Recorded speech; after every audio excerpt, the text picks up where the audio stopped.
सबसे पहला है आपका पत्र निषेचन क्या होता है। तो पत्र निषेचन क्या होता है, तो पत्र निषेचन क्या होता है, तो इसको बोला जाता है IVF। इसको इंग्लिश में बोला जाता है IVF।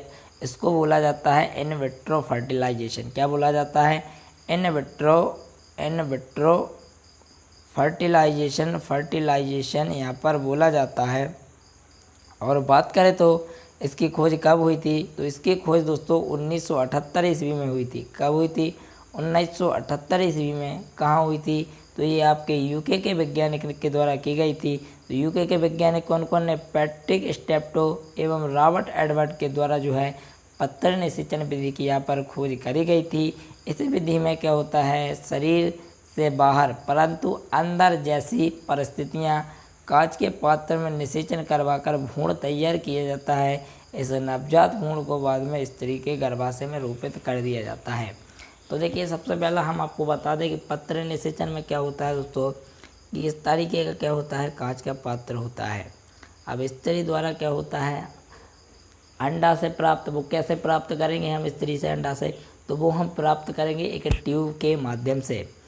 ट्यूब के माध्यम से प्राप्त अंडाशय को क्या है, इस पात्र में रखेंगे और पुरुष से प्राप्त शुक्राणु को क्या है, हम इस कांच के क्या है पात्र में रखेंगे। और पात्र में रखेंगे तो क्या होगा, भ्रूण तैयार होगा। और ये कैसी परिस्थितियों में कराया जाता है, तो ये उन परिस्थितियों में होता है दोस्तों, ये प्रयोगशाला परिस्थितियों में यहाँ पर कराया जाता है। और क्या है, इसको कांच के पात्र में रखकर क्या है भ्रूण तैयार किया जाता है।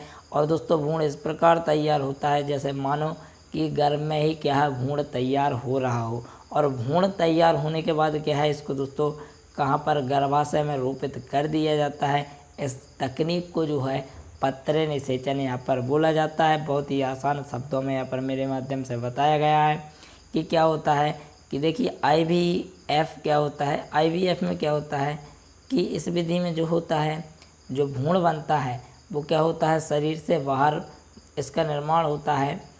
यानी जो महिला क्या है गर्भ निर्धारण में सक्षम नहीं होती हैं, तो उनके लिए ये सबसे अच्छी विधि है दोस्तों IVF। इस विधि में शरीर से बाहर, परंतु कैसा, कांच के पात्र में तो निषेचन होता ही, लेकिन कैसा, शरीर की गर्भाशय जैसी परिस्थितियों में और प्रयोगशाला की देखरेख में क्या है, इसे में क्या है गर्भाशय को तैयार किया जाता है। और क्या है, भ्रूण निषेचन के बाद, भ्रूण तैयार होने के बाद क्या है, स्त्री के गर्भाशय में रोपित कर दिया जाता है। इसको बोला जाता है पत्र निषेचन। बहुत ही महत्वपूर्ण प्रश्न है, तो इसको आप याद कर लीजिएगा। अब है दोस्तों अपना जायगोट इंट्राफैलोपियन ट्रांसफर, जिसको बोला जाता है जिप्ट। आखिरकार ये क्या होता है, ये भी महत्वपूर्ण है आपका। इस विधि में कृत्रिम निषेचन द्वारा क्या होता है, इस विधि में कृत्रिम निषेचन, इस विधि में कृत्रिम निषेचन को एक दिन पश्चात स्त्री की फैलोपियन नलिका में स्थानांतरित करवाकर गर्भ निर्धारण यहाँ पर कराया जाता है। क्या होता है कि इस विधि में क्या होता है, कृत्रिम निषेचन द्वारा विकसित युग्मनज यानी जायगोट को एक दिन पश्चात, एक दिन बाद स्त्री की फैलोपियन जो नलिका होती है, फैलोपियन नलिका में स्थानांतरित करवाकर यहाँ पर गर्भ निर्धारण किया जाता है। इस विधि को बोला जाता है जायगोट।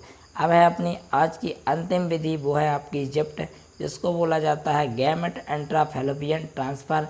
ये भी अति महत्वपूर्ण विधि आपकी है, जो कि परीक्षा की दृष्टि से अति महत्वपूर्ण है, जिसको बोला जाता है जिप्ट। जिसको इसके भी दोस्तों फुल फॉर्म पूछे जाते हैं कि भाई IVF का फुल फॉर्म क्या है, JIFT का फुल फॉर्म क्या है, या GIFT का फुल फॉर्म क्या है।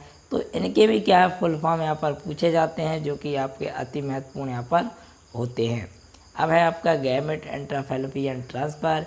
इस विधि में शुक्राणु एवं अंडाणु दोनों को प्राप्त करो से फैलोपियन नलिका में ही स्थानांतरित किया जाता है। फैलोपियन नलिका में ही निषेचन की क्रिया यहाँ पर पूर्ण होती है, फर्टिलाइजेशन की प्रक्रिया पूर्ण होती है, और इसी के माध्यम से जो है गर्भ निर्धारण यहाँ पर होता है। तो आई होप आपको आज की वीडियो अच्छी लगी होगी। आखिर में कहना क्या चाहता हूँ जिप्ट में, तो जिप्ट विधि क्या है दोस्तों, कि इस विधि में शुक्राणु एवं अंडाणु दोनों को प्राप्त कर लेते हैं, और क्या उनको अपन फैलोपियन नलिका में क्या है स्थानांतरित या ट्रांसफ़र कर दिया जाता है। फैलोपियन नलिका में निषेचन होता है।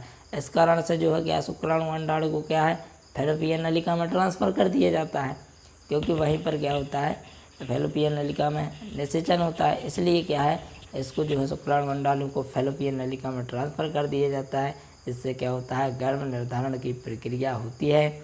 और आपने टेस्ट ट्यूब बेबी वाला वीडियो नहीं देखा है तो ज़रूर देखिएगा, इससे ही रिलेटिव क्वेश्चन है और बहुत ही महत्वपूर्ण प्रश्न है वो भी, तो उसको भी आप ज़रूर देखिएगा।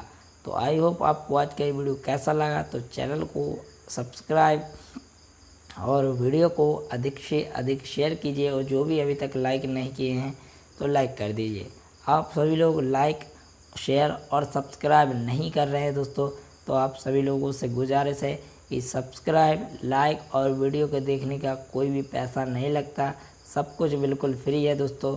तो आप शेयर और सब्सक्राइब अवश्य रूप से करें। धन्यवाद, फिर मिलते हैं अगले वीडियो में, जब तक के लिए जय हिंद जय भारत।